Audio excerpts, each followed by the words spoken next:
அஸ்ஸலாமு அலைக்கும் வரமத்துல்லாஹி வரகாத்துஹு. எனக்கு ஒரு சிறந்த வாய்ப்பை அளிச்சிருக்காங்க ஹதரத் மாமாவை பற்றி பேசுகிறதுக்கு. இது எனக்கு வாழ்க்கையில் கிடைத்த பெரிய பாக்கியமாக நினைக்கிறேன். இந்த வாய்ப்பு மூலமாக நான் ஹதரத் மாமா பேசுகிறதோட நான் என்ன ஹதரத் மாமா எப்படி மோல்ட் பண்ணாங்க, என்னுடைய ஆன்மீக பாதையில் நான் பயணிக்கிறதுக்காக அவங்க எப்படி என்னை மோல்ட் பண்ணாங்க, இது விஷயமா ஒரு சில விஷயங்கள் நான் சொல்ல ஆசைப்பட்றேன். அதை பற்றி பேசுகிறதுக்கு முன்னாடி என்னை பற்றி ஒரு சில வரிகள் சொன்னால் நல்லா இருக்கும்னு நினைக்கிறேன். கல்லூரி படித்து முடித்த பிறகு எனக்கு உடனே வேலை கிடச்சிச்சு. 81 நான் படித்து முடித்த எம்எஸ்சி. அதே வருஷம் எனக்கு வந்துட்டு ஆம்பூர் காலேஜில் அசிஸ்டன்ட் ப்ரொஃபஸராக வேலை கிடச்சிச்சு. அடுத்த வருஷம் எனக்கு திருமணம் ஆச்சு. அடுத்த வருஷம் எனக்கு ஆண் குழந்தை பிறந்தான். சப்சிக்வெண்ட்டாக அடுத்த ஆண் குழந்தை பிறந்தான். ஸோ என்னுடைய வாழ்க்கையில் எல்லாம் வெற்றிக்கு மேலே வெற்றி. படிப்பு நல்லபடியாக முடிஞ்சிச்சு. எனக்கு ஒரு அழகான மனைவி, குணவதியான மனைவி கிடைச்சாங்க. 2 மகன்கள். இந்த சூழ்நிலையில் நான் ஏர்வாடி தர்காவுக்கு போக வேண்டிய ஒரு வாய்ப்பு கிடைச்சிச்சு.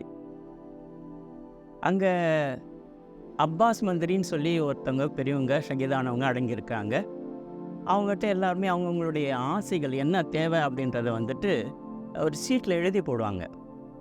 அப்போது எல்லோரும் என்னுடைய மாமனார், கொழுந்தனார் எல்லாருமே அவங்கவுங்க விருப்பத்தை எழுதி போட்டாங்க.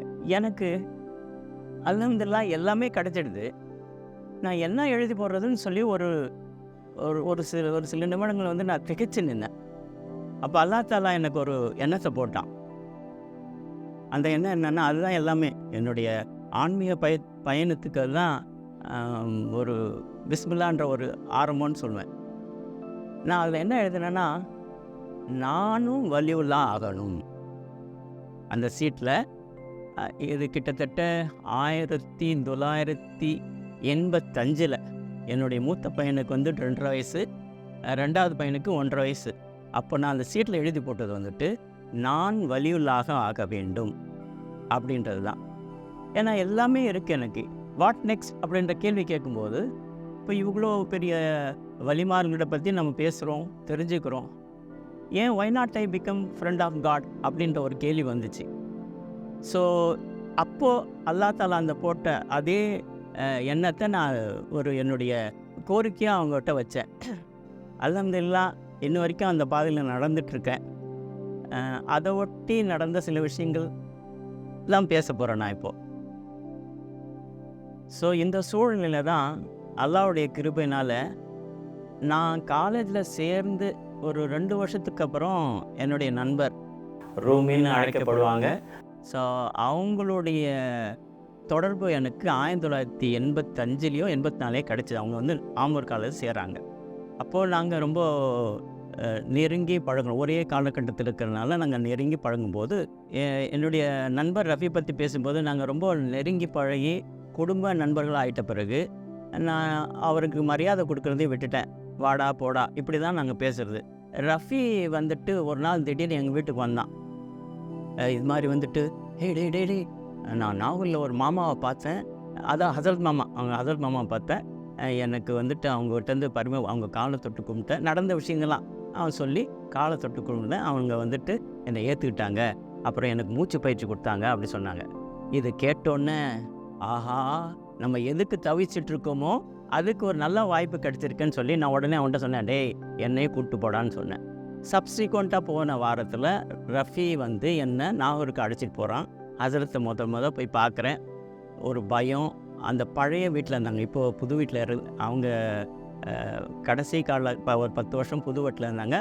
நான் போனது வந்து பழைய வீடு. அது ரஃபிக்கு தெரியும். அந்த வீட்டில் போய் பார்க்குறேன். அவங்க ஏந்து வச்சு ஈஸி சேரில் உட்காந்துட்ருக்காங்க. ரஃபி எனக்கு அறிமுகப்படுத்துகிறான். அப்புறம் ஹசரத்திட்ட போய் நான் முத பவ்யமாக அவங்க காலுக்கு பக்கத்தில், அதாவது எந்த அளவு பயம்னு சொல்லி அது என்னால் வார்த்தைகள் சொல்ல முடியல. ஹசரத்தில் பார்க்கும்போது முதல்ல பார்க்குறேன். ஹசரத் நான் கூட கொஞ்சம் ஜம் பண்ணலாமா, ரொம்ப தாழ்ந்த குரலில் ஜம் பண்ணலாமா. அவங்க சிகரெட் குடிச்சிட்டு பண்ண ஒரு மாதிரி பண்ணேன், இவ்வளோதான். ஒரு அரை மணி நேரம் முடித்து வெளில வந்தோடனே ஒரு ஒரு வாழ்க்கையிலே கிடைக்காத பொக்கிஷம் கிடைச்ச மாதிரி ஒரே ஜூபிலில் கத்தினேன். ரஃபி ஞாபகம் இருக்காதான்னு தெரில.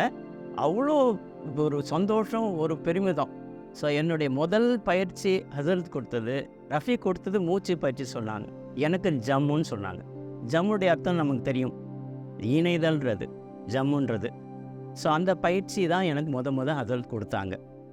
இதுதான் ஹசரத்துக்கிட்ட எனக்கு கிடைச்ச முதல் தொடர்பு. வழிமார்கள் எனக்கு தெரிஞ்சு, எனக்கு படிப்பறிவு கம்மி. ஷரியத் பேஸ்டாக இருக்கட்டும், மற்ற விஷயங்களாக இருந்தாலும் எனக்கு ஒரு சின்ன வட்டத்தில் வாழ்ந்தவனா, எனக்கு அறிவு கம்மி. இதனால் எனக்கு தெரிஞ்ச சில விஷயங்கள் சொல்லிக்கிறேன். வழிமாரில் எனக்கு தெரிஞ்சு 2 வகையாக நான் பிரிக்கிறேன். ஒரு வகையானவங்க கராமத்தை காட்டி மற்ற சகோதர சமுதாயத்தை சேர்ந்தவங்களை இஸ்லாத்தில் வரவழைக்கிறதுக்காக முயற்சி செஞ்சு அதில் வெற்றி கண்டவங்க இருக்கிறாங்க. இன்னொரு வகை எப்படின்னா, ஆன்மீகத்தில் தேட்டம் உள்ளவங்களுக்கு அந்த உண்மையை புரிஞ்சுக்கிறதுக்காக தரிகா அப்படின்ற ஒரு பாதையை வச்சுக்கிட்டு அதில் யார் யாரெல்லாம் ஈடுபாடு ஆசை கொண்டாங்களோ அவங்கள வழிநடத்தி அந்த உண்மையை பக்கம் அழைச்சிட்டு போகணுங்க. ஸோ 2 சாராராக நான் பிரிக்கிறேன். ஸோ நம்ம ஹசரத் மாமா பொறுத்த வரைக்கும் நான் 2மே இருந்த கலவையாக பார்க்குறேன். அவங்க கராமாத்தும் பண்ணாங்க, எங்களை மாதிரி தேடல் உள்ளவங்களுக்கு அந்த வழிகாட்டலையும் காட்டினாங்க. ஸோ இது முதல் விஷயம். ஹசரத் சொல்லுவாங்க, நாங்கள் ஒரு முக்கியமான 2-3 செய்தி அடிக்கடி சொல்லுவாங்க. அதில் முக்கியமான ஒரு செய்தின்னா, ஒரு ஒரு ஒரு நல்ல சிறப்பாக வாழ்ந்துட்டு இருக்கிற ஒரு குடும்பம், அதில் தோட்டக்காரன் இருப்பான். தோட்டக்காரன் அந்த தோட்டக்காரன்னா என்ன வேலை செய்வாங்கன்னு நமக்கு தெரியும். அப்புறம் அந்த வீட்டில் வளர்ந்த ஒரு குழந்தைக்கு அந்த தோட்டக்காரன் தன்னோட தந்தைன்னு தெரிய வரும்போது, தோட்டக்காரனாக இருந்தான், அவன் ஒவ்வொரு நைட் அப்பாவாக மாறிட்டான். அப்போ எந்த அளவுக்கு பாசம் பொங்கும். இது எதுக்கு சொல்ல வராங்கன்னா, நாம் வாழ்ந்துட்டுருக்குறோம், நான் சாஞ்சிட்ருக்குது இது அல்லாவுடைய முதுகில் தான் நான் சாஞ்சிட்ருக்கேன்னு எனக்கு தெரியாமல் நான் சாஞ்சிட்ருக்கேன். என்னுடைய மூச்சு அல்லாவுடைய கிருபைலாம் நடந்துட்டுருக்குன்னு எனக்கு தெரியாமல் இருக்கிறேன். பட் இதெல்லாம் தெரிய வரும் எப்போ இந்த பாதையில் நடந்து அந்த உண்மையை தெரிஞ்ச உடனே எப்படி தோட்டக்காரன் அப்பாவாக மாறினானோ அப்படி நம்மளுடைய மொத்த இயக்கம் A to Z அல்லாவுடைய கிருபையில் தான் நடந்திருக்குன்னு நம்ம புரிஞ்சுக்கிறோம் அப்படின்னு சொல்லுவாங்க. ஸோ ஹசரத்திட்ட தேடி போகிறவங்க, அவங்கள நாடி போகிறவங்க, அவங்கள பார்க்க போகிறவங்க பல காரணத்துக்காக பார்க்க போகிறாங்க. ஒன்று, அவங்களுடைய குடும்ப பிரச்சனை தீர்க்க போகிறாங்க, இல்லை பணப்பிரச்சனை, இல்லை செய்வின பிரச்சனை, ஏதாவது ஒரு காரணத்தை எடுத்துகிட்டு போவாங்க ஹசரத்திட்ட. இது ஒரு குரூப்பு. இன்னொரு குரூப்பு எங்களை மாதிரி ஆன்மீக தேடல் உள்ள ஒரு குரூப்பு ஹசரத் மாமாவை போய் பார்த்தாங்க. அதில் நானும் ரஃபியும் இருக்கிறோம். அதுலேயே ஆன்மீக தேடல்லையே அற்புதங்களை நாடி வந்தவங்க இருந்தாங்க எங்கள் குரூப்பில். ஹசரத் சில விஷயங்களை பேசும்போது அதன் மூலம் ஈர்க்கப்பட்டு அதில் கவனம் வச்சு, ஃபார் எக்ஸாம்பிள் பிஸ்னஸ் செய்கிறது எப்படி அப்படின்னு பேசியிருக்கிறாங்க. ஸோ வாழ்க்கையில் எப்படி நடந்திருக்குன்னு சொல்லி சில விஷயங்கள்லாம் அவங்க மாதிரி சொல்கிறதுக்கு எனக்கு தெரிஞ்சு யாருமே இல்லை. அதன் பக்கம் ஈர்க்கப்பட்டு அதில் போனவங்க இருக்கிறாங்க. என்னை பொறுத்தவரைக்கும் நான் அந்த உண்மையை தேடி படைச்சவனை தேடி போனேன்னா நான் எந்த அற்புதத்தையும் எதிர்பார்க்கல. அதுக்கிட்ட நான் போனது முழுக்க முழுக்க முழுக்க படைச்சவன் யார், நான் யார், இந்த உண்மையை தெரிஞ்சுக்கிறதுக்காக தான் போனேன். நான் முன்னாடி சொன்ன மாதிரி அவுலியா மாறணும்னு நினச்சேன். அது அடுத்த கட்டமாக அது அல்லாவே பெற்றுக்கணும். ஏன்னா ஹசரத் மாமா சொல்லுவாங்க அடிக்கடி பேசும்போது, எல்லாரும் இது வேணும் அது வேணும் கேட்குறாங்க, என்ன வேணும்னு யாரும் கேட்க மாட்டேன்றாங்களே, நான் வந்தால் எல்லாமே கிடச்சிடுமே அப்படின்னு ஹசரத் மாமா அடிக்கடி எங்கிட்ட சொல்லுவாங்க. ஸோ எனக்கு ரொம்ப பிடிச்சமான அவங்க அடிக்கடி சொல்கிறது, சொல்லாமல் எதை ஆசைப்படணும்னு சொல்லி அவங்க எங்களுக்கு சொன்னது விஷயம் இந்த கதை மூலம். என்ன வேணும்னு சொல்லி யாரும் கேட்க மாட்டேன்றாங்களே, அல்லாஹ் சொல்கிற மாதிரி. அல்லாஹ் வந்துட்டால் வாழ்க்கையில் எல்லாமே கிடச்சிடுமே, இது அடிக்கடி அவங்க சொல்கிற விஷயம். ஸோ என்னுடைய தேட்டமும் நாட்டமும் அந்த அல்லாஹ்வை கிடைக்கிறத பெற்றுக்கிறதுலாம் இருந்துச்சு. சரி, இப்போ ஹஸ்ரத் மாமாவுடைய பயணிக்கும் போது பல பயிற்சிகளும் கொடுத்துருக்காங்க, ஆன்மீக பயிற்சிகள். அந்த பயிற்சிகளுக்கு ஒத்துழைக்கிற மாதிரி சில விஷயங்கள் சொல்லியிருக்காங்க. அதில் முக்கியமானது வந்துட்டு ரிலாக்ஸேஷன், ஆட்டோ சஜஷன், இமேஜினேஷன் அப்படின்னு சொல்லிகிட்டே போகலாம். இந்த 3 வார்த்தைகள், முக்கியமாக இந்த 3 வார்த்தைகள் எப்படி அவங்க கொடுத்த ஆன்மீக பயிற்சியில் ரிஃப்ளெக்ட் ஆகுது, பயன்பட்டது அப்படின்றது நான் அந்த ஆன்மீக பயிற்சி செஞ்ச மூலமாக எனக்கு தெரியும். இதே விஷயத்தை உலக விஷயத்துக்காகவும் பயன்படுத்தி அதுலேருந்து ஆதாயம் அடையலாம். அது சொல்லுவாங்க, மறுமையும் இவ்வுலகம் 2 sides of the same coin சொல்லுவாங்க. இது வேறு அது வேறு இல்லை, ரெண்டுத்தையும் இணைச்சி தான் அவங்க பார்த்தாங்க. அப்போது இந்த விஷயத்தை ஆன்மீக பயணத்துக்காகவும் ஆன்மீக பெனிஃபிட்டுக்காகவும் நம்ம பயன்படுத்தலாம். இந்த ஸ்பிரிச்சுவலில் ரியாலத்தில் அவங்க எப்படி பயன்படுத்துகிறாங்கன்றதையும் நான் புரிஞ்சுக்கிட்டேன். ஸோ என்னை பொறுத்த வரைக்கும் இந்த செகண்ட் பார்ட் தான் ரொம்ப ரொம்ப யூஸ்ஃபுல்லாக இருந்துச்சு, ரொம்ப அட்ராக்டாக இருந்துச்சு. அதை பற்றி நான் பின்னாடி சொல்கிறேன். ஸோ ஹஜரத் மாமா பற்றி நான் சில விஷயங்கள் பகிர்ந்துட்டு இருக்கும்போது அவங்க சொன்ன ஒரு முக்கியமான விஷயம் ஞாபகம் வருது. ஹஜரத் மாமாக்கிட்ட வந்த சிஷ்ய பிள்ளைகளில் ஒவ்வொருத்தரும் ஒவ்வொரு ஆசையோடு வந்தாங்க. அதில் சிலருடைய, நான் எல்லாரையும் சொல்ல மாட்டேன், சிலருடைய ஆசைகள் வந்து அற்புதங்கள் பக்கம் இருந்துச்சு. வாழ்க்கையில் நடக்க சக்ஸஸ்ஃபுல்லாக ஆகிறதுக்கு என்ன தேவை, அது மாதிரி விஷயங்கள நாட்டமும், சில அற்புதங்கள் இந்த விஷயங்களையும் நாட்டங்களும் அதிகமாக இருந்துச்சு. அப்போ அவங்களுக்கு என்னென்ன தேவையோ அதெல்லாம் கிடச்சிட்டு இருந்துச்சு. ஹஜரத் மாமா என்ன சொன்னாங்கன்னா, முக்கியமான விஷயம், இந்த ஆன்மீகத்தை பொறுத்த வரைக்கும் நமக்கு இந்த பயணம் ஆன்மீகத்தில் நம்ம பயணிக்கும்போது நமக்கு அற்புதங்கள் பலது நடக்க வாய்ப்புகள் நிறைய இருக்குது, நடக்கும். அந்த அற்புதங்களை நாங்கள் தெளித்து அதில் சந்தோஷப்பட்டு அதில் தெளித்து ஒருவேளை அதிலே நின்றுட்டோன்னா நம்முடைய ஆன்மீக பயிற்சிக்கு அதுவே ஒரு தடையாக மாறிடும். அதனால் நம்மளுடைய ஆன்மீக பயிற்சியில் நடக்கிற அற்புதங்களை ஒரு பக்கம் எடுத்து வச்சுட்டு அடுத்ததுன்னு சொல்லி நம்முடைய குறிக்கோள் வந்துட்டு ஆன்மீகத்தில் யார் காலடி எடுத்து வந்தாலும் அவங்களுடைய ஒரே குறிக்கோள் படைச்சவனை அடைகிறது மட்டும்தான் இருக்கணும். அதை விட்டுட்டு இந்த அற்புதம் அந்த தேவை இந்த தேவைன்னு வைக்கிறவங்க கண்டிப்பாக ஒரு கட்டத்தில் ஸ்டக்காகி நின்றுவாங்க, வளர்ச்சி இருக்காது, இல்லை இதுலேருந்து தெரித்து ஓடிடுவாங்க. அவங்களால நிலச்சி நிற்க முடியாது. யார் ஒருவன் படைச்சவனை மட்டும் நாடி இதில் பயணிக்கிறானோ அவனால் தான் கடைசி வரைக்கும் இதில் பயணிக்க முடியும். ஸோ தயவு செஞ்சு ஆன்மீகத்தில் வரக்குங்க உங்களை நீங்களே கேட்டுங்க, எதுக்காக ஆன்மீகத்துக்கு வரீங்க? உலக விஷயங்கள், உலக தேவைக்கா, இல்லை சொர்க்கத்தை தேடி வரீங்களா, நரகத்திலிருந்து காப்பாற்றப்படணும்னு வரீங்களா, எதுக்காக வரீங்கன்னு நல்லா தெரிஞ்சுக்கிட்டு ரசூலுல்லாஹ் ஸல்லல்லாஹு அலைஹி சொல்லுவாங்க, one who knows himself knows is creator. யார் தன்னை அறிந்தானோ அவன் தன்னை படித்த நாயனை அறிந்தான்னு சொல்லி. ஸோ நம்மளை நாமளே தெரிஞ்சுக்கிறது தான் முக்கியமான ரகசியம் இருக்குது. அதன் மூலமாக நம்ம படைச்சவனை தெரிஞ்சுக்கலாம். படைச்சவனை தெரிஞ்சுக்கிறதும் அடையிறதும் தான் நம்மளுடைய குறிக்கோளாக இருக்குமே தவிர இந்த அற்புதங்கள் உலக விஷயங்களுக்காக நமக்கு நம்மளுடைய ஆசைகளே இருக்கக்கூடாது. ஹஜரத் மாமா ஒரு வாட்டி சொல்லுவாங்க, எஜமானை பற்றி சொல்லும்போது அவங்க ரியாலத் பண்ணாங்க. அந்த ரியாலத்துடைய பயனாக ஜின்கள் தானாக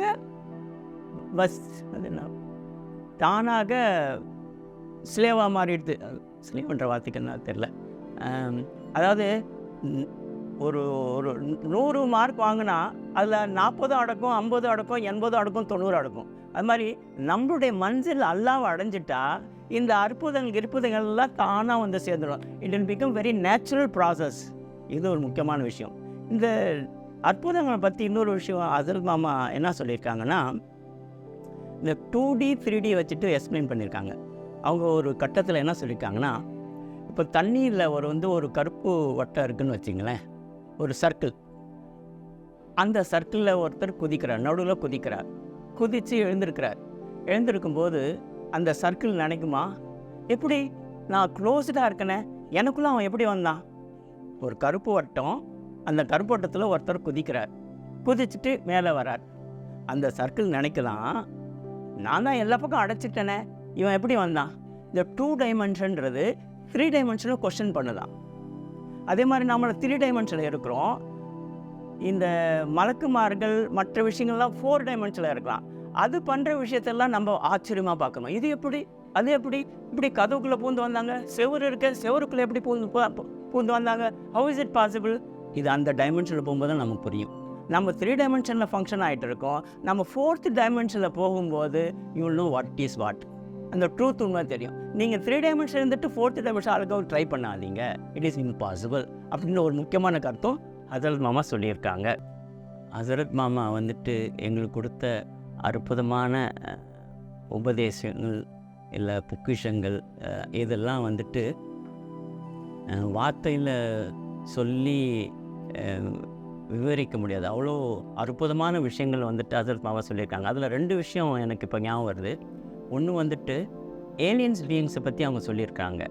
அவங்க வந்துட்டு எப்படி நம்மளை சுற்றி இருக்கிற ஏலியன் பீயிங்ஸ்கிட்ட நம்ம ஒரு ரிக்வெஸ்ட் வச்சு அவங்களுடைய உதவி மூலமாக நமக்கு ஏற்பட வர சின்ன சின்ன சிக்கல்களை தீர்த்துக்கலாம் அப்படின்னு சொல்லி பல விஷயங்களில் வந்து சொல்லியிருக்காங்க. ஸோ இந்த ஏலியன் பீயிங்ஸ்ன்ற கான்செப்ட் வந்துட்டு முதன் முறையாக நான் அதத்துட்டு தான் கேட்டேன்.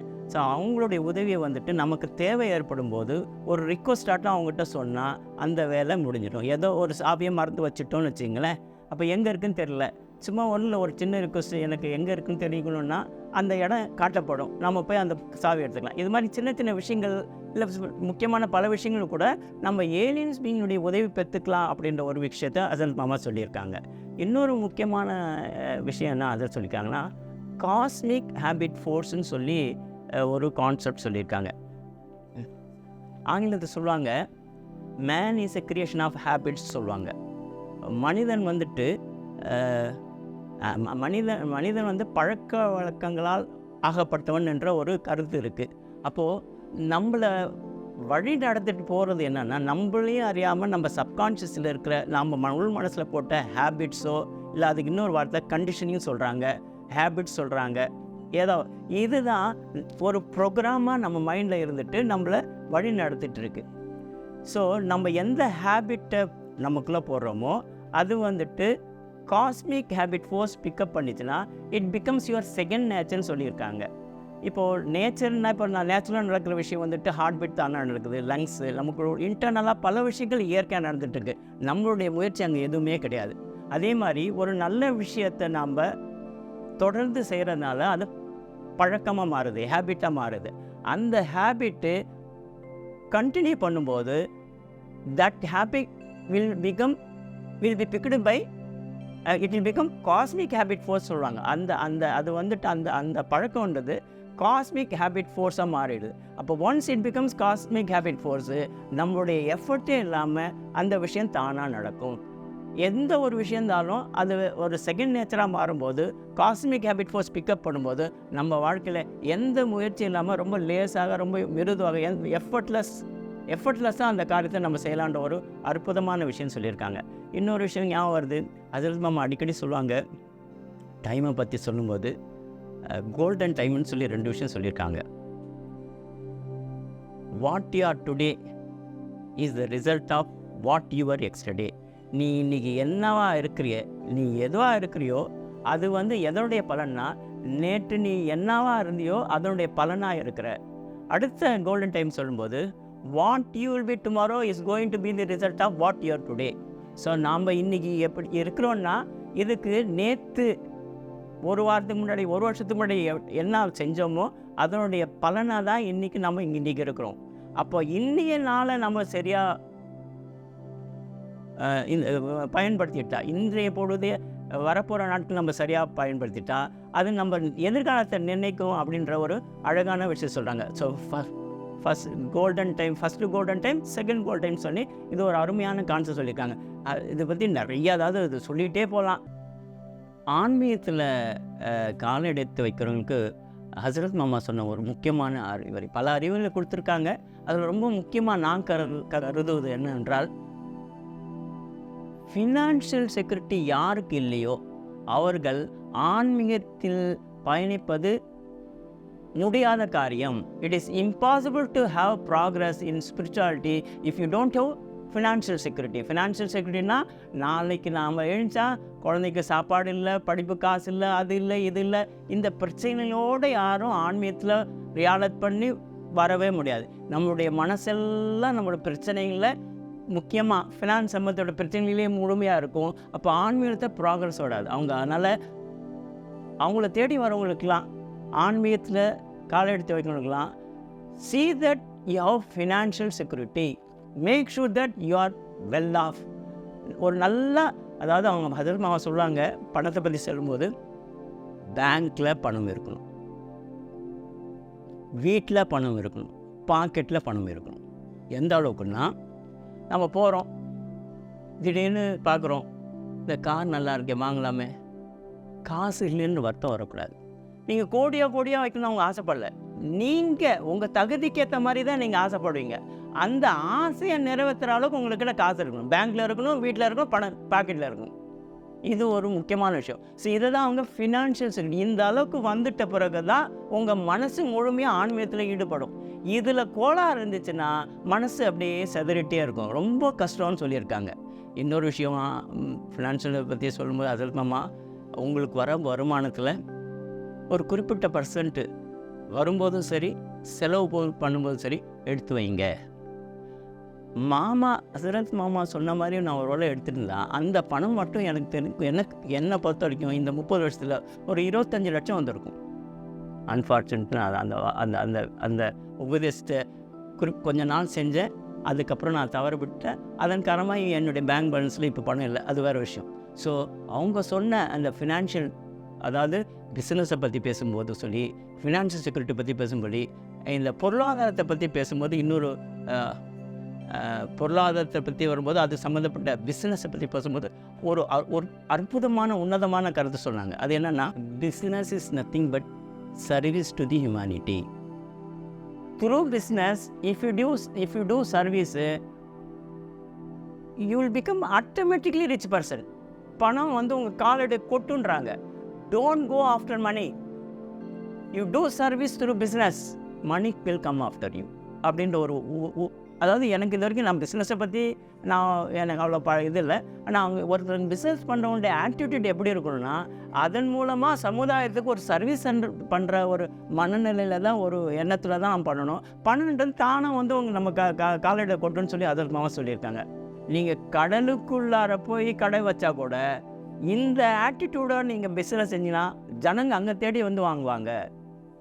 நீங்கள் எங்கே பண்ணுறீங்க அப்படின்றது முக்கியம் இல்லை, என்ன உங்களுடைய எண்ணமாக இருக்குது, சர்வீஸாக இருக்கா. நீங்கள் ஊருடைய கோடியில் போய் வச்சாலும் உங்களை தேடி வருவாங்க ஜனங்க அப்படின்னு ஹசரத் மாமா சொல்லியிருக்காங்க. ஸோ இது மாதிரி, அதாவது ஹசரத் மாமா பேசுனா பேசிகிட்டே இருக்கலாம், அல்லாஹ் தான் போதுமானவன். ஹசரத்தை பற்றி பல விஷயங்கள் நான் எனக்கு தெரிஞ்ச வரைக்கும் ஷேர் பண்ணியிருக்கேன். நான் பார்த்த இன்னொரு முக்கியமான விஷயம் அவங்ககிட்ட ஒரு வாழ்க்கையில் ஒரு ஆர்டர் இருக்கும். ஃபார் எக்ஸாம்பிள், எங்களெல்லாம் நான் செருப்பு கழட்டி விடும்போது கூட ஒரு மாதிரி கோணலாம் இருந்தால் அதை அனுமதிக்க மாட்டாங்க. அது சரியாக முறைப்படி கரெக்டாக ஜோடியாக பர்ஃபெக்டாக இருக்கணும். ஒன்று இப்படி கோணல்மானலாம் இருந்தால் அதை பிடிக்காது. ஆனால் அவங்களுடைய டேபிளில் பக்கத்தில் இருக்கும், அவங்க ஈஸி சேரில் உட்காந்துருப்பாங்க. அந்த சேரில் பல விஷயங்கள் இருக்கும். சிகரெட் இருக்கும், சிசர்ஸ் இருக்கும், அந்த ஃபில்டர் இருக்கும், சாவி கொத்து இருக்கும், ஒவ்வொன்றும் ஒவ்வொரு மூலையில் இருக்கும். அதை பார்த்தா அதில் ஆர்டரே தெரியாது. ஆனால் எப்போ பார்த்தாலும் சாவி எங்கே இருக்கணுமோ அங்கே தான் இருக்கும், ஃபில்டர் எங்கே இருக்கணுமோ அங்கே தான் இருக்கும், சாவி ஒவ்வொன்றும் அந்தந்த பொருள் எங்கே இருக்கோ அங்கே தான் இருக்கும். So there is order in disorder. She maintains order, but மேலட்டம் பார்த்தா அதில் டிஸார்டர் இருக்கும். பட் அவங்க ஆர்டருக்கு முக்கியம் கொடுத்தாங்க, பர்ஃபெக்ஷனுக்கு ஆர்டருக்கு ரொம்ப முக்கியம் கொடுத்துறாங்க. அல்லாஹ் படைக்கும் போது ஒரு பர்ஃபெக்ஷனோட க்ரியேட் பண்ணான். அவன் கிரியேட்டர், நீயும் க்ரியேட் பண்ணு. He is a creator, you are representative of God, you to create அப்படின்னு சொல்லுவாங்க. He maintains perfect, you to maintain perfection அப்படின்னு சொல்லி ஒவ்வொரு ஆட்ரிபியூட்டையும், அல்லாஹ்வுடைய ஆட்ரிபியூட்டை நம்மளுடைய வாழ்க்கையில் வெளிப்படணும்னு சொன்னாங்க. அதில் முக்கியமான விஷயம் ஆர்டர். இந்த உலகத்தில் பிரபஞ்சத்தில் நீங்கள் பார்த்தீங்கன்னா எல்லாமே ஆர்டராக இருக்குது, பர்ஃபெக்டாக இருக்குது. இது வந்து நம்ம வாழ்க்கையிலையும் பிரதிபலிக்கணும் அப்படின்னு சொல்லி அதில் ரொம்ப முக்கியத்துவம் கொடுத்துருக்காங்க. இதில் ஹசரத் மாமா இந்த சிம்பிள் நம்ம காட்டுறோம் இல்லையா அந்த கேமராவில், இந்த சிம்பிள் வந்துட்டு எங்களை வரைய சொன்னாங்க. இந்த சிம்பிளுக்கு ஒரு விளக்கம் கொடுத்தாங்க. அந்த சிம்பிளுடைய விளக்கம் வந்துட்டு இப்போது இதில் வந்துட்டு இது ஈக்குலேட்டர் ட்ரையாங்கிளாக இருக்கணும். உள்ளார ஒரு சர்க்கிள் இருக்குது, கீழே ஒரு சர்க்கிள் இருக்குது. நாம் இந்த வெர்டெக்ஸ் மேலே இருக்கிற இந்த புள்ளியிலேருந்து நம்மளுடைய இன்சானியத் இந்த பக்கம் இறங்க இடது பக்கம், சைமல்டேனியஸாக அதே வேகத்தில் ரஹ்மானியத்து இந்த பக்கம் இறங்குது. நம்ம இந்த பக்கம் இறங்க ரஹ்மானியத்து இந்த பக்கம் வலது பக்கம் இப்படி இறங்கிட்டே இருக்குது. இது ரெண்டும் இறங்க இந்த நடுவில் ஒரு வட்டம் போட்டிருக்கோம். அதில் சிவப்பு இருக்கு இல்லையா, அது ஷைத்தானுடைய ஒரு அறிகுறியாக இருக்குது. அந்த ஷைத்தானத்துலேருந்து நம்ம முழுமையாக வெளிப்படுறோம், கொஞ்சம் பெட்டர் ஸ்டேட்டுக்கு போகிறோம். இந்த இடத்துல ஆரஞ்சு கலர் இருக்குது. ஸோ இன்சானியத்து இறங்குது இந்த வெட்டஸ் வர நேரத்தில், அதே நேரத்தில் நம்முடைய ரஹ்மானியத் இந்த பாயிண்ட்டுக்கு வருது. ஒன்ஸ் இந்த வந்தோன்னா ரெண்டும் சேர்ந்து ஒரு புள்ளியில் மாறுது. இது முழுமையானது. இது இறங்குற வேகத்தில் இது இறங்கி இது இந்த பாயிண்ட்டுக்கு வருது. இதுக்கப்புறம் முழுமையாக இந்த பச்சையாக இருக்குது இல்லையா, இது முழுமையாக ரஹ்மானியத்து மட்டுது. ஸோ நம்ம முழுமையாக ரஹ்மானியத்துக்குள்ளே என்ட்ரு ஆகிடும். இந்த சிம்பிள் ஹஜரத் மாமா சொல்லியிருக்காங்க. இப்படி நிறைய விஷயங்கள் சொல்லியிருக்காங்க. ஒரு சில விஷயங்கள் ஹஜரத் மாமா எங்களுக்கு கொடுத்த ரியாலத்தை பற்றி ரொம்ப சுருக்கமாக சொல்லலாம்னு ஆசைப்பட்றேன். இருந்தாலும் சில விஷயங்கள் அவங்கள பற்றி தெரிஞ்சுக்கிறதுக்கு இது ஒரு வாய்ப்பாக இருக்கும், இது ஒரு உந்துதலாக இருக்கும். எதிர்காலத்தில் ஹஜரத் மாமாவை பற்றி தெரிஞ்சுக்கும் போது அவங்களுடைய ஒரு பக்க வாழ்க்கை தெரியும். ரியாலத்தை பற்றி எத்தனை பேர் பேசியிருக்காங்க வெளிப்படையான்னு தெரியாது. நான் கொஞ்சம் ஷார்ட்டாக சுருக்கமாக அதை பற்றி சொல்லலாம்னு ஆசைப்பட்றேன். இந்த ரியாலத்துலலாம் நான் சொன்ன இந்த ஆட்டோ சஜஷன்ஸ், ரிலாக்ஸேஷனு, இமேஜினேஷன்லாம் கம்ப்ளீட்டாக வருது. இது இல்லாமல் ரியாலத்தே இல்லை. ஃபார் எக்ஸாம்பிள், அவங்க வந்துட்டு எங்களுடைய ரியாலத்தை எப்படி தொடங்கும்னா, படுத்துக்கணும், கண்ணை மூடிக்கணும், தலையிலேருந்து கால் வரைக்கும் உணர்ந்து எல்லாத்தையும் மைண்டு பாடி கம்ப்ளீட்டாக ரிலாக்ஸ் பண்ணணும். இது முதல் கட்டம். ஸோ இங்கேயே ரிலாக்ஸேஷன். இது நடக்காட்டினா அடுத்த ஸ்டெப்புக்கு யாராலையும் போக முடியாது. உங்களுடைய பாடியோ மைண்டோ ரிலாக்ஸ் ஆகி அமைதியாக இல்லாத பட்சத்தில் அடுத்த ஸ்டெப்புக்கு சான்ஸே கிடையாது. So it's a must. You have to be relaxed totally 100%. இது ஃபஸ்ட் ஸ்டெப். இதன் அடுத்த கட்டமாக நம்ம ஃபிசிக்கல் பாடி, அதாவது நம்மளை 4 பிரிவாக பிரிச்சிருக்காங்க. ஃபிசிக்கல் பாடி, எமோஷனல் பாடி, இன்டலெக்சுவல் பாடி, அஸ்ட்ரல் பாடி. 4 வகையான பாடிகளாக ஹஜரத் மாமா பிரிச்சிருக்காங்க. அது உண்மையை கூட, அது உங்களுக்கு நீங்கள் யோசிச்சு பார்த்தீங்கன்னா உட்காந்து நல்லா தெரியும்.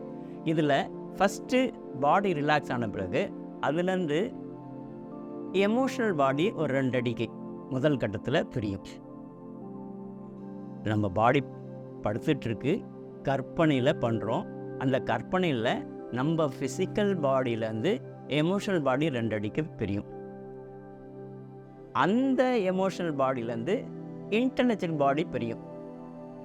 இந்த 3த்தும் பிரியறதுக்கு முன்னாடி இந்த ஃபிசிக்கல் பாடியிலேருந்து அஸ்ட்ரல் பாடி பிரிஞ்சு மேலேருந்து இதை அப்சர்வ் பண்ணிகிட்டு இருக்கும். இந்த இந்த இந்த பிரிதல் செப்பரேஷன் நடக்கும் இல்லையா, இந்த செப்பரேஷன்லாம் ஸ்டெப் பை ஸ்டெப்பாக நடக்கும்.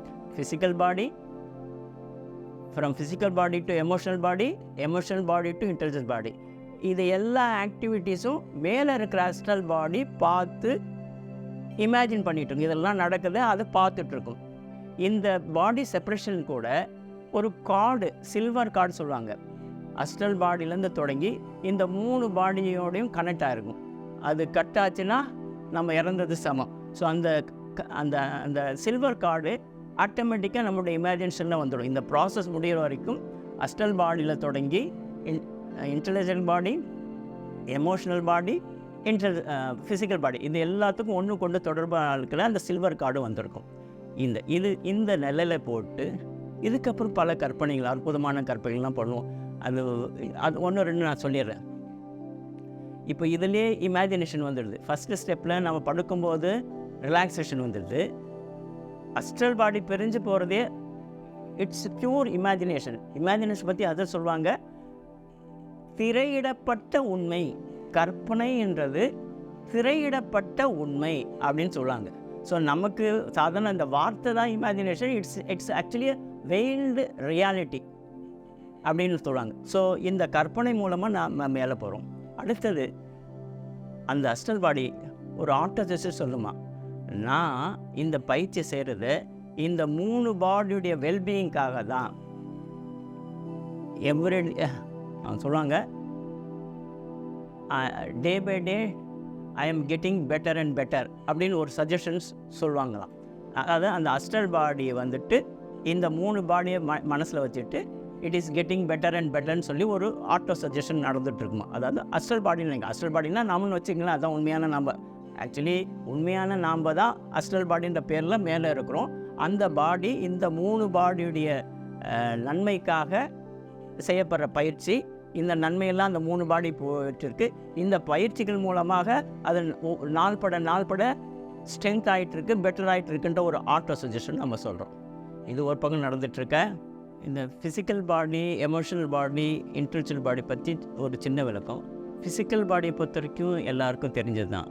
நம்ம மேலோட்டமாக என்ன தெரியுமோ அதுதான் ஃபிசிக்கல் பாடி. இந்த ஸ்ட்ரக்சர் இந்த கம்ப்ளீட்டாக அது வந்துட்டு ஃபிசிக்கல் பாடின்னு சொல்லலாம். எமோஷனல் பாடின்றது வந்துட்டு சட்டில் பாடி. எமோஷன்ற வார்த்தையிலேருந்து நம்ம எமோஷனல் பாடி ஈஸியாக அதனுடைய அர்த்தத்தை எடுத்துக்கலாம்.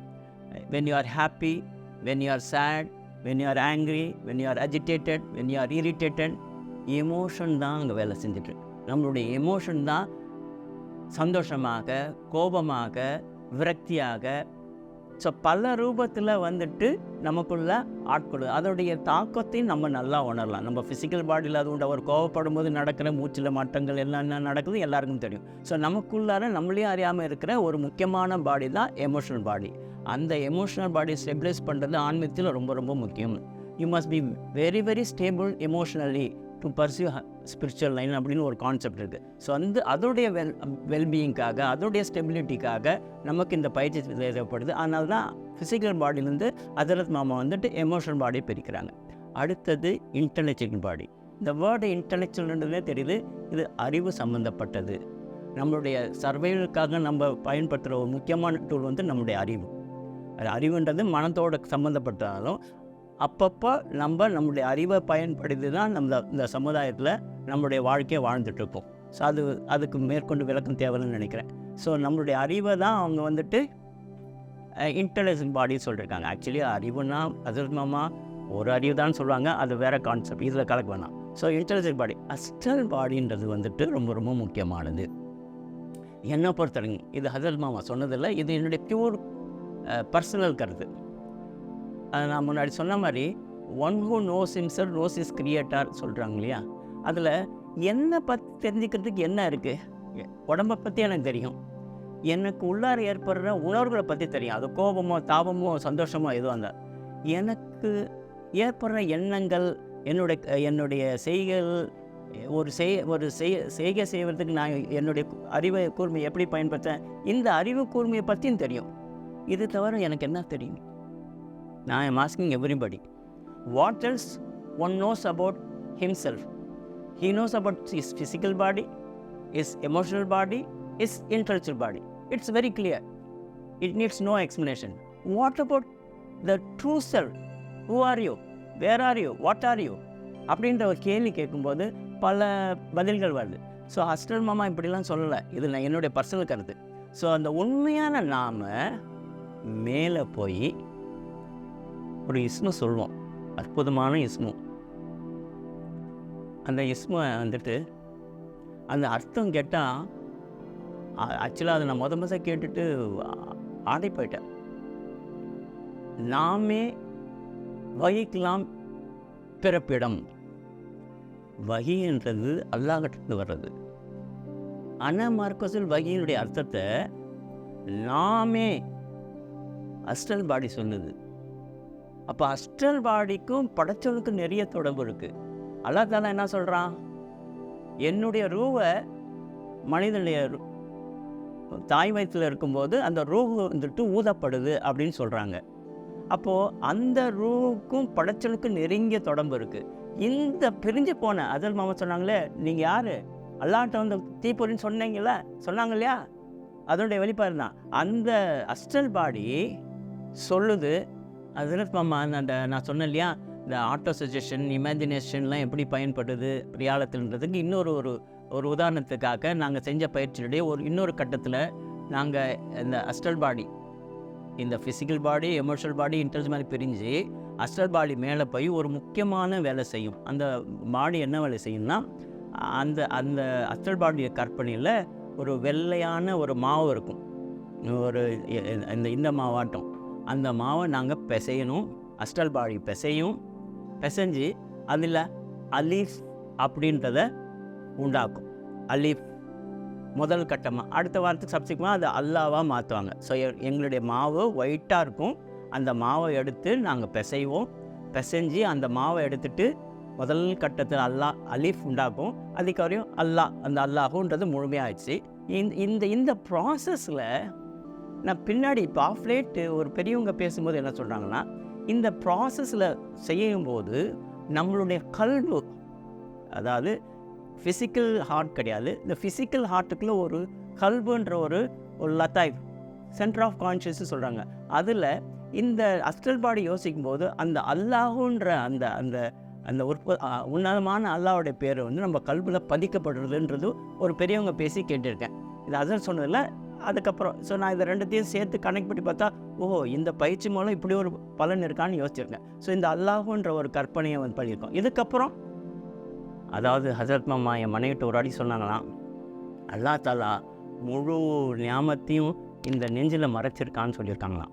இந்த இந்த இந்த செஸ்ட் பகுதியை காட்டி இந்த இடத்துல this is the treasure, this is where the treasure is hidden சொல்லியிருக்காங்க. இந்த செஸ்ட் பகுதியில் நான் பின்னாடி தெரிஞ்சுக்கிட்ட விஷயங்கள், இங்கே there are some centres of consciousness இருக்குது. அதில் ஒன்று வந்துட்டு கல்வு எல்லாருக்கும் தெரியும், லெஃப்ட் சைடில் இருக்குது. ரூ, சிர், கஃபி, அஃபா அப்படின்ற ஒரு உன்னதமான சில சென்டர் ஆஃப் கான்ஷியஸ், அரபில் அது லத்தான்னு சொல்கிறாங்க. இந்த இடங்கள் வந்துட்டு ஆக்டிவேட் ஆகுது. ஏன்னா இந்த இந்த இந்த இந்த செஸ்டில் அடுத்த கட்டத்தில் ஒரு ஸ்டாரும் கற்பனை பண்ணுவோம். அந்த ஸ்டாருக்குள்ளே ஒரு ரெக்டாங்கிள், அந்த ரெக்டாங்கிளுக்குள்ளார சில கற்கள் பதிப்போம். ஸோ இந்த ப்ராசஸ் எல்லாம் பண்ணும்போது இந்த ஸ்டார்லாம் போடும்போது இந்த பாயிண்ட்ஸ்லாம் ஆட்டோமேட்டிக்காக கனெக்ட் ஆகி ஆக்டிவேட் ஆகுன்றது ஒரு பாசிபிலிட்டி இருக்குன்றது இப்போ புரிஞ்சுக்கிட்டேன். அது செய்யும் போது சொல்கிறாங்க, செஞ்சிட்டோம். அது எந்த தாக்கத்தை, எந்த ஒரு சேஞ்சை நமக்குள்ளே உண்டாகும்னு எனக்கு புரியல. இப்போது வந்து இங்கெல்லாம் இப்படிலாம் உண்மை இருக்குது, நம்முடைய கற்பனைலாம் இங்கே வைக்கிறோம், அப்போ இங்கே இருக்கிற எல்லா விஷயங்களும் ஆக்டிவேட் ஆகும், அப்படி என்லைட்டட் ஆகும் அப்படின்ற சில விஷயங்களை நம்ம புரிஞ்சுக்கிறதுக்கு வாய்ப்பாக இருக்குது. அடுத்த விஷயம் வந்துட்டு இந்த ஜம்மை பற்றி ஒரு முக்கியமான பயிற்சி. அதில் எனக்கு முதல் கொடுத்த ஜம்முன்ற பயிற்சி, அந்த ஜம்முன்ற பயிற்சி பண்ணும்போது நியத்து ரொம்ப முக்கியம். இந்த ஜம் பயிற்சி பண்ணும்போது அதற்கு என்ன சொன்னாங்கன்னா, எந்த நியத்தோடு நாங்கள் அமைதியாக உட்காந்துருக்கணும்னா, எந்த ஒரு விஷயம் என்னை ரஹமானியத்திலேருந்து பிரிக்கிறதோ அந்த விஷயம் என்னன்னு நானே கேட்டுக்கணும். What is that separates me from the almighty? What is the negativity that separates me from Almighty? So this is the question I have to ask myself, and I have to keep quiet till the answer comes. Answer may come, it may not come, but you have to wait patiently. Just wait. Ask that question to yourself and just wait patiently. Maybe 5 minutes, maybe 10 minutes. This process called jump. இது ரொம்ப முக்கியமான process சொல்கிறாங்க. இந்த ஜம்முன்னா இணைகிறது. இந்த process மூலமாக உங்களுடைய நெகட்டிவிட்டியை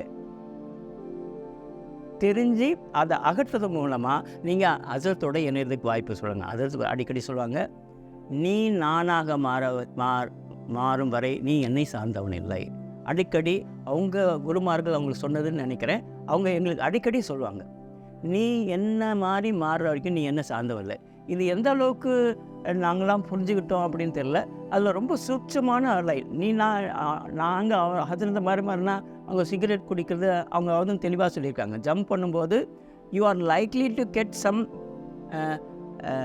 negative habits like smoking, இதெல்லாம் பிக்கப் பண்ணிடாதீங்க, இதெல்லாம் கிடையாது. ஸோ அவங்க ரொம்ப தெளிவாக சில விஷயங்கள் சொல்கிறாங்க. நமக்குள்ள ரஹமானியத்தை நம்மளேருந்து எதை பிரிக்குது, எது தடுக்குது, என்ன வந்து ரஹமானியத்தை எது தடுக்குது, அந்த நெகட்டிவிட்டியை புரிஞ்சு அதை எடுத்து தூரக்கு போடணும். அது என்னான்னு தெரிஞ்சால் தானே தூரக்க போட முடியும். அதுக்கு ஜம்முன்ற ஒரு பயிற்சி ரொம்ப அழகாக கொடுத்துருக்காங்க. அடுத்த ஒரு பயிற்சி ரொம்ப முக்கியமான பயிற்சி. அது இன்னர் சர்க்கிள் முழுக்க எடுத்த ஒரு வாய்ப்புன்னு சொல்லலாம். லம்ஸுன்னா பாடி, எனக்கு தெரிஞ்சு அந்த வார்த்தைக்கு அர்த்தம் டச்சோ பாடி கான்டாக்டோ, அப்படின்னு நினைக்கிறேன். அதில் இப்போது உதாரணத்துக்கு அதை பற்றி சொல்கிறதுக்கு, ஒரு இரும்போட ஒரு காந்தத்தோட இரும்போ இல்லை இரும்போட காந்தமோ உராயும் போது இந்த காந்தத்துக்குள்ள ப்ராப்பர்ட்டி அந்த இரும்பு துண்டுக்கு வர மாதிரி ஞான குருமார்களுடைய உடம்போட நம்ம அவங்களுக்கு பண்ணுற பணிவிடைனா எனக்கெல்லாம் ரொம்ப ஒரு பாக்கியம் செஞ்சோன்னா அவங்களுடைய படுக்கை அறைக்கு செஞ்சு படுக்கை அறையில் அவங்க படுக்கும்போது அவங்களுடைய காலை அமைக்க விடுறது, கையை அமைக்க விடுறது, முதுகு இது பண்ணுறது, இந்த மாதிரி ஒரு பணிவிடை பண்ணுறதுக்கெலாம் எனக்கு என்னுடைய நண்பர் ரஃபீக்கெலாம் கிடைச்ச பெரிய ஒரு அதாவது ஒரு வாய்ப்பு எங்களுக்கு கொடுத்தாங்க. பட் அதுக்கு அந்த சர்வீஸ் மூலமாக எங்களுக்கு கிடைச்ச பெனிஃபிட்ஸு எங்களுக்கு அப்போ புரியல. அதாவது அந்த இந்த பாடி கான்டாக்டுக்கு என்னுடைய பேரை வந்து லம்ஸு சொல்கிறாங்க. Through this body contact he could transmit what he has heard. அவங்களுக்குள்ளே இருக்கிற அந்த ஞானத்தை, அந்த விஸ்டத்தை, அந்த ஸ்பிரிச்சுவல் பவரை உடலோடு உடல் தொடர்பு கொள்வது மூலமாக அது எங்களுக்கு வர்றதுக்கு வாய்ப்பு இருந்துச்சு. அது வந்துட்டு இருந்துச்சு. Unfortunately we were not aware of it. அது எங்களுக்கு தெரியாமல் இருந்துச்சு. ஸோ இப்படி ஒரு கான்செப்ட் இருந்துச்சு. லம்ஸுன்றது பாடி கான்டாக்ட் மூலமாக வர ஒரு ஃபயர்ஸ்ன்னு வச்சிங்களேன், ஒரு பிளஸ்ஸிங்ஸ் வச்சிங்களேன். இது ரொம்ப இன்னர் சர்க்கிள் மட்டும்தான் வரும். ஏன்னா பொதுவாக குருநாதர்கள் எல்லாரையும் தொட விட மாட்டாங்க. ஏன்னா அவங்கள்ட்ட இருக்கிற நெகட்டிவிட்டி குருநாதர்களை பாதிக்கொள்வது ஒரு இருக்குது. ஸோ ரொம்ப செலக்டட் இன்னர் சர்க்கிளில் இருக்கிறவங்க மட்டும்தான் அந்த உடலை தொடுறதுக்கு சர்வீஸ் பண்ணுறதுக்கு வாய்ப்பு கொடுப்பாங்க. இன்னொரு பயிற்சி, கண்ணை போட்டு வைங்கன்னு சொல்லி ஒரு பயிற்சி கொடுத்தாங்க. It looks so simple, but it's highly subtle. இதனுடைய பலன் வந்துட்டு கற்பனைக்கு அப்பாற்பட்ட ஒரு பலன். ஆன்மீகத்தில் சொல்லுவாங்க, நீங்கள் நிறைய குருநாதர் மூலமாக புக் மூலமாக கேள்விப்பட்டீங்க. Just transcend your physical body and mind. To get into the higher state, one has to transcend physical body and mind. மனதையும் உடலையும் தாண்டின பிறகு அந்த ஹையர் டைமென்ஷனில், இந்த டிரான்ஸில் அந்த அந்த அந்த உயர்ந்த நிலைக்கு நம்ம போக முடியும்னு சொல்லுவாங்க. ஹசரத் மாமா அதை ரொம்ப சாதாரணமாக கண்ணை போட்டு வைன்னு ஒரு பயிற்சி மூலமாக சொன்னாங்க. கண்ணை போட்டு வைனா நான் பண்ணேன். ஆனால் அது முழுமையான பலன் பிற்காலத்தை புரிஞ்சு அதை செய்யும்போது மாஷால்லாம் அது வார்த்தைகள் இல்லை.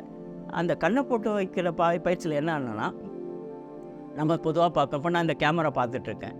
பார்க்கும்போது through my senses all signals reaches my mind process the signals, accordingly it responds, it gives signals, everything goes on.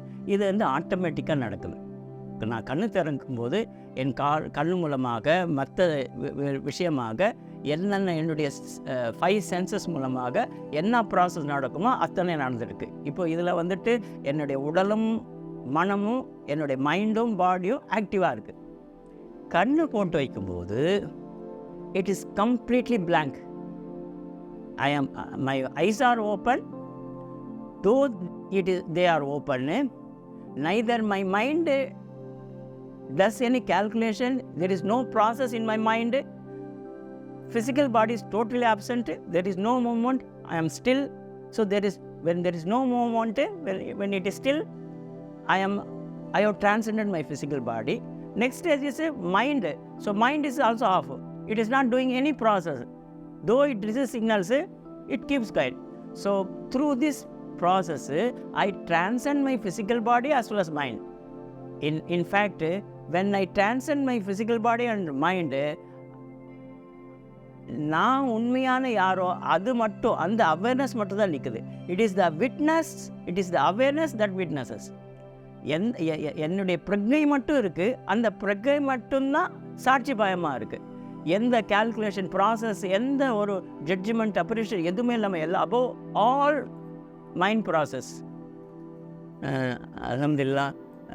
Other சொன்ன முக்கியமான, அதாவது ஆன்மீகத்தில் பயணிக்கிறவங்களுக்கு அதர் சொன்ன ஒரு முக்கியமான விஷயம், ரொம்ப கடைப்பிடிக்க வேண்டிய ரொம்ப ரொம்ப ரொம்ப முக்கியமான விஷயம். அவங்க அதர் சொல்லியிருக்காங்க, அதாவது ஒரு நபர் ரியாலிட்டி செய்யாத பட்சத்தில் அவங்க ஒன்றுமே இல்லை. Hero without reality zero. So reality நம்ம விட்டால் நம்ம பறந்துடுவோம். நம்ம வளர்ந்துட்டே வரோம் ரியாலைஸ் பண்ணிவிட்டு, சப்போஸ் வளர்ச்சி தடங்கள் படுறது மட்டும் இல்லை, நம்ம ஒன்றுமே இல்லாமல் அதான் பறந்துடுன்னு சொல்கிறாங்க. அந்த வார்த்தைக்கு அவன் சொல்லும்போது பயமாக இருக்கும். நீங்கள் ரியாலிட் பண்ணிகிட்டு இருக்கிறது முக்கியம் இல்லை, அதை நீங்கள் டிஸ்கண்டினியூ பண்ணும்போது நீங்கள் காணாமல் போயிடுவீங்கன்ற அர்த்தத்தில் சொல்லியிருக்காங்க. அதனால் தயவு செஞ்சு ஆன்மீகத்தில் பயணிக்கிறவங்க குருநாதர் கொடுக்குற பயிற்சிகளை தொடர்ந்து செய்யுங்க. எந்த காரணத்தை கொண்டும் டிஸ்கண்டினியூ பண்ணிங்கன்னா நீங்கள் கற்பனையும் பண்ணாத பாரதத்துக்கு வந்துடுவீங்க. இது ஒன்று. இன்னொன்று வந்துட்டு ரஜத்தை பற்றி ரஜத்துன்றது ஒரு கான்செப்ட் இருக்குது. ரியாலத்தில் வந்துட்டு நம்ம குருநாதருடைய பர்மிஷன் இல்லாமல் தவறுதலாக பண்ணால் எதிர்மறையான விளைவுகள் உண்டாகும். ரஜத்துன்னு ஒரு கான்செப்ட் சொல்லியிருக்காங்க. ஸோ இதுலேருந்து பாதுகாப்பாக இருக்குன்னா கூட குருநாதர்கள் பெரியவங்களுடைய ஆசீர்வாதத்தோட அவங்களுடைய பர்மிஷனோட தான் எந்த ஒரு ஆன்மீக பயிற்சி செய்யணும். ஏன்னா நான் சொன்ன சில விஷயங்கள் வந்துட்டு நம்மளும் செஞ்சு பார்ப்போம்னு சொல்லி செய்ய வேணாம். முறைப்படி குருநாதர் அணுகி பெர்மிஷன் வாங்கிட்டு நீங்கள் அந்த பயிற்சிகள் செய்யுங்க. ஏன்னா அப்போ தான் நீங்கள் தவறுகள் பண்ணும்போது குருநாதர்கள் அதை தடுத்து உங்களை பாதுகாப்பாங்க. ஸோ இஜாசஸ் பர்மிஷன்றது ஆன்மீகத்தில் ரொம்ப ரொம்ப ரொம்ப முக்கியம். ஸோ ஹசரத் மாமா ஒரு வாட்டி எங்கள் பயிற்சிகளை பற்றி பேசும்போது அவங்க எங்கிட்ட ஒரு கருத்தை பரிமாறிட்டாங்க. அது எங்களுக்கு ரொம்ப ஷாக்கிங்காக இருந்துச்சு. அதில் ரஃபியும் இருந்தான். அவங்க ஒரு கேஷுவலாக ஒரு விஷயத்தை ஷேர் பண்ணாங்க. என்னென்னா, நான் இது வரைக்கும் கொடுத்தது 2% தான், 2% ஆன்மீகம் தான் சொல்லியிருக்கேன், இன்னும் 98% இருக்குதுன்னு சொன்னாங்க. கேட்டு அசந்துட்டோம். நாங்கள் நினச்சோம் கிட்டத்தட்ட எல்லாமே பெற்றுக்கிட்டோம், நம்ம ஆல்மோஸ்ட் அந்த டெஸ்டினேஷன் வந்துட்டோம், அந்த நம்மளுடைய குறிக்கோளை நெருங்கிட்டோம், எல்லாமே அடைய போகிறோன்ற ஒரு கற்பனையில் இருக்கும்போது, ஒரு ஒரு ஒரு சந்தோஷமான சூழல் இருக்கும்போது அவங்க சொன்னது, உங்களுக்கு நான் கொடுத்தது 2% தான், இன்னும் 98% இருக்குதுன்னு சொன்னாங்க.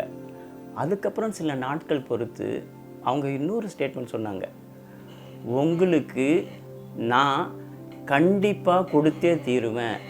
அதாவது அவங்க என்ன சொல்ல வந்தாங்கன்னா, அது அந்த அந்த ஸ்டேட்மெண்ட்டில், இந்த உடலை நான் விட்டு போனாலும் உங்களுக்கு நான் கண்டிப்பாக செய்வேன்ற ஒரு உத்தரவாதத்தை கொடுத்துருக்காங்க. ஹசரத்துடைய பாதை ஹைலி ரெவல்யூஷனரி. மன்சூராகியினுடைய கதையை கேள்விப்பட்டீங்க, அனலக் அன்தலக். அதை பேஸ் பண்ணி வந்த ஒரு ரொம்ப, அதாவது அவங்க ஒரு வாட்டி என்னை பார்த்து சொன்னாங்க, நீங்கள் யார் தெரியுமாங்க, அல்லாஹ்லேருந்து வந்து பொறிங்க, தீ பொறிங்க.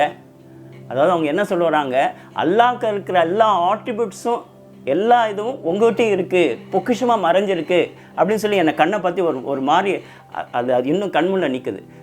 நீங்கள் யார் தெரியுமா நீங்கள் அல்லாஹ்கிட்ட வந்து தீ பொறிங்க அப்படின்னு சொன்னாங்க. ஆன்மீக பயிற்சிகள் ஹசரத் வந்துட்டு ரியாலத் என்ற பேரில் கொடுத்தாங்க. அதை வந்துட்டு இந்த auto suggestion, relaxation, imagination etcetera எந்த அளவுக்கு வந்துச்சு.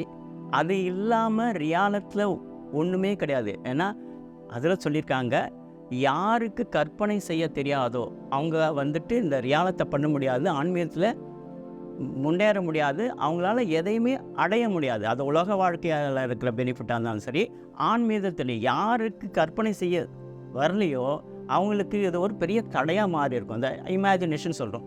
ஸோ இந்த விஷயங்கள்லாம் வந்துட்டு அவங்க ரியாலத்தில் எங்களுக்கு கொடுத்தாங்க. இதெல்லாம் ஒரு கிட்டத்தட்ட நானும் ரஃபியும் வந்துட்டு பல வருஷங்கள் அந்த தேட்டத்தோட நாட்டத்தோட ஆம்பூர்லேருந்து நியர்லி 10 hours ஆகும்.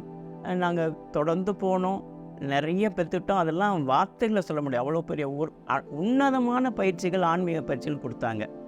ஸோ அது ஒரு பக்கம் இருக்கட்டும். ஹசரத் மாமா வந்துட்டு, நான் ஹசரத் தான் சொல்லுவேன், ரஃபி தான் ஹசரத் மாமான்னு சொல்லுவாங்க. ஹசரத் வந்துட்டு அடிக்கடி சொல்லுவாங்க, சீனா பசீனா heart to heart, wisdom is transmitted from heart to heart. இந்த கான்செப்ட் அடிக்கடி சொல்லுவாங்க. ஸோ இது எழுதப்படாத ஒரு ஒரு ஞானம், புக்கிலேயோ வேறு எங்கேயோ இது நீங்கள் பார்க்கவே முடியாது. ஆன்மீகத்தில் இருக்கிற உயர்ந்த கருத்துக்கள் நீங்கள் புக்கிலலாம் தேன எந்த புக்கு யார் எழுதினாலும் இந்த ஞானம் சம்மந்தப்பட்ட இந்த பொக்கிஷத்தை நீங்கள் எந்த புக்கிலையும் பார்க்க முடியாது. This is being transmitted from one heart to another, from master to disciple. This is how it goes on. இது டில் கயாமத்து இட் வில் கண்டினியூ. இதுதான் ப்ரொசீஜர். இப்போது அவங்க வந்துட்டு வேலூரில் பாகவி பட்டம் பெற்று இருக்கும்போது அவங்களுக்கு குருநாதர்கள் பல பேர் இருந்தாங்க. அவங்ககிட்ட பெற்றுக்கிட்ட அந்த ஞானத்தை யாருக்குனாச்சும் எத்தி வைக்கணுன்ற ஆசை அவங்களுக்கு இருந்திருக்குன்றது என் மனசில் படுது. இது என்னுடைய தனிப்பட்ட கருத்து. அப்போது அவங்க ஒரு ஒரு ஒரு டிசர்விங் டிசைபிள், யார் அதுக்கு தகுதியானவங்களோ அதை தேடிட்டு இருந்தாங்க. அவங்க எங்ககிட்ட சொல்லலை, ஆனால் அவங்க ஒரு தேடுதல் இருந்தாங்க. அவங்க எங்களுக்கும் அறியாமல் சில டெஸ்ட் வச்சுருப்பாங்கன்னு சொல்லி எனக்கு மனசு பட்டது. எனக்கு ஒரு டெஸ்ட் வச்சாங்க, அது நான் தோல்வி அடைஞ்சிட்டேன். அதை பற்றி கொஞ்சம் சொல்லலாம்னு நினைக்கிறேன். ஒரு கட்டத்தில் குடும்ப விஷயம் காரணமாக ரஃபி என்னோட வர முடியல. சில வாரங்கள் நாங்கள் எப்போவுமே சேர்ந்து தான் போவோம். சில வாரங்கள் நான் தனித்தே போயிருக்கிறேன். ஹஸ்ரத் மாமாவோட தனித்து இருந்திருக்கிறேன். எல்லா பணிவிடைகள் செய்கிறது எல்லாமே தனித்து செஞ்சுருக்கிறேன். நாங்கள் ஹஸ்ரத் மாமாவை போய் பார்க்கும்போதெல்லாம் அவங்க டீ குடிச்சிட்டு வைக்கிற கப்பை அதில் இருக்கிற 2-3 சொட்டு டீயை குடிப்போம். அதாவது எங்களுடைய ஏக்கம் அதில் கலந்துருக்கிற எச்சம் மூலமாக எங்களுக்கு எதுவும் கிடைச்சிடான்ற ஒரு ஏக்கம் இருக்கும். ஸோ இதை நாங்கள் எப்போவுமே நானும் செய்வேன், ரஃபியும் செய்வான். ஒரு வாட்டி ரஃபிக்கு ஒரு உன்னதமான கனவு வந்துச்சு. அந்த கனவை ஹசரத்தை சொல்லும்போது ரொம்ப ஹசரத் மாமா சந்தோஷப்பட்டுட்டு டீ குடித்து பாதி டீ வச்சுட்டு அவங்களுக்கு கொடுத்தாங்க. அந்த கனவு வந்துட்டு அவங்க பகிர்ந்துக்குவாங்க. அது அவங்க வாயால் கேட்டால் நல்லாயிருக்கும்னு நினைக்கிறேன். அது ஒரு பக்கம் இருக்கட்டும். நான் சொல்ல வந்த கருத்து என்னென்னா, இந்த கான்டெஸ்ட்டில் தான் என்ன ஹசரத் சோதித்தாங்க. இதில் தான் நான் தோல்வி அடைஞ்சிட்டேன். எனக்கு கிடைக்க வர இருந்த ஒரு பெரிய அந்த ஞானத்தை, இந்த ஹார்ட் டு ஹார்ட் டிரான்ஸ்மிட் சொன்னேன், அதை நான் இழந்துட்டேன்றது என்னுடைய இன்ட்யூஷன் சொல்லுது. அது என்னன்னா, ஒரு வாட்டி நானும் ஹசரத்தும் தனியாக இருக்கிறோம். மாலை பொழுது ஹசரத் மாமா என்னை கூப்பிட்டு, இங்கே வா, இந்த வாயில் ஒரு புண்ணாட்டம் இருக்குது பாருங்க, அது வா அப்படின்னு சொல்லி என்னை பக்கத்தில் விட்டு என்னுடைய விரலை உள்ளார விட்டு தொடுன்னாங்க. வாயை திறந்தாங்க. நான் என்னுடைய விரலை விட்டு ஃபுல்லாக தேடி பார்க்குறேன். எனக்கு அது எந்த ஒரு புண்ணோ காயமோ தெரில. ஒன்றுமே இல்லை ஹசரத். அப்படியா, சரி அப்படி சொல்லி உக்காண்டாங்க. நான் பண்ண தப்பு, என் விரல் ஃபுல்லாக, இந்த களிமாவில் ஃபுல்லாக அவங்களோட உமிழ் முழுமையாக இருந்துச்சு. அதை நான் வாயில் போட்டு சப்பாமல் என்னையே அறியாமல் இது இது இது எனக்கு ஏற்பட்ட சோதனையாக இருக்கேன். அந்த புண்ணுன்ற வார்த்தை என்னை வழி கெடுத்து அதை நான் கழுவிட்டேன். அவங்க வைச்ச டெஸ்ட்டில் நான் தோத்துட்டேன். அவங்க என்ன எதிர்பார்த்துருப்பாங்க, உண்மையிலே புண்ணு இருந்துச்சா என்னன்னு தெரியாது. அவங்க என்னை சோதிக்கிறதுக்காக நான் எந்த அளவுக்கு ஹசரத் மேலே முகபத் வச்சுருக்கேன். உண்மையிலே நான் ஏன்னா எச்சை பற்றி, ரசூலுல்லாஹி ஸல்லல்லாஹு அலைஹி வஸல்லம் பற்றி நிறைய விஷயங்கள் நமக்கு தெரியும், எஜமான் பற்றி நமக்கு தெரியும். ஸோ இந்த எச்சைக்கு நிறைய ஆன்மீக சம்பந்தம் இருக்குன்றது எல்லாருக்கும் தெரியும். அப்போது அந்த எச்சையை நான் என்ன பண்ணிட்டேன், கழுவிட்டேன். ஸோ எனக்கு வந்த வாய்ப்பை நான் இழந்துட்டேன். அவங்க வச்ச டெஸ்ட்டில் ஃபெயில் ஆகிட்டேன். நான் மைசூருக்கு மாணவர்களோட டூர் சொல்லுவாங்களே, எஜுகேஷ்னல் டூர் சொல்லி, அந்த டூருக்கு நான், என்னுடைய நண்பர் ஹீரானி, இவங்களோடலாம் ஒரு குறிப்பிட்ட ஸ்டூடெண்ட்ஸ் அழைச்சிட்டு நாங்கள் மைசூருக்கு போய் திரும்பி வந்துட்டு நான் வீட்டுக்குள்ளே நுழையிறேன். வந்தோடனே என்னுடைய மனைவி சொல்கிறாங்க, இந்த மாதிரி ஹசரத் அம்மா ஒஃபாத் ஆகிட்டாங்கன்னு சொல்லி. ஒரு நிமிஷம் நான் அதிர்ந்து போட்டேன். அந்த ஷாக்கு வந்துட்டு இப்போ கூட என்னால் விவரிக்க முடியாது. அடுத்த 5 நிமிஷத்தில் உடனே முகங்கள்ட்டு அங்கே நம்ம யூசுப் சாப் இருந்தாங்க, அவங்களுக்கு ஃபோன் பண்ணிட்டு நான் வந்துட்டுருக்கிறேன், சுல்தான் இதுன்றவங்களும் இருந்தாங்க, அவங்கள்ட்டே சொல்லிவிட்டு நான் வந்துட்டுருக்கேன்னு தயவுசெய்து சொல்லிவிடுங்கன்னு சொல்லி யூசுப் அந்த மெசேஜ் போயிடுது. நான் வந்துட்டுருக்கேன்ற மெசேஜ் போயிடுச்சு. அப்போல்லாம் எங்கிட்ட கார் கிடையாது. அவசரம் மூஞ்சி கழிட்டு ஓடி போயிட்டு சென்னையிலேருந்து நான் பஸ்ஸை பிடிச்சிட்டு போகிறேன். போய் கிட்டத்தட்ட அங்கே இறங்கி ஓடி போகிறேன். எங்கே இருக்குன்னு கூட தெரியாது. அப்புறம் கேட்டேன், இல்லை ஹசரத் மாமா அங்கே.